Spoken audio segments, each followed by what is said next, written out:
গাজায় ধ্বংসযজ্ঞ চালিয়ে বিশ্বজুড়ে ঘৃণা ও নিন্দার ঝড়ে ভেসে যাচ্ছে ইসরায়েল, যার রেশ গিয়ে পড়ল দেশটির রাষ্ট্রদূতের ওপরও। একটি অনুষ্ঠানে যোগ দিতে গেলে জনরোষের কারণে ওই রাষ্ট্রদূতকে সেখান থেকে চলে যেতে বলা হয়। পরে বাধ্য হয়ে সেখান থেকে সটকে পড়েন তিনি। তথ্য বলছে, ইসরায়েলের ভূমিকার কারণে পূর্ব আফ্রিকার দেশ ইথিওপিয়ায় ইসরায়েলি রাষ্ট্রদূতকে বহিষ্কার করেছে আফ্রিকার দেশগুলোর জোট আফ্রিকান ইউনিয়ন বা AU নেতারা জানিয়ে দিয়েছেন, ইসরায়েলের রাষ্ট্রদূতের উপস্থিতিতে জোটের কোনো বৈঠক বা কর্মসূচিতে তারা অংশগ্রহণ করবেন না।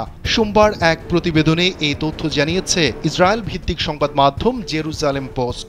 এ ঘটনায় ইসরায়েলের পররাষ্ট্র মন্ত্রণালয়ের মুখপাত্র ওরেন মারমোরস্টেইন বলেন, রোববার আদ্দিস আবাবায় আফ্রিকান ইউনিয়নের সদর দফতরে পূর্ব নির্ধারিত একটি কর্মসূচি ছিল।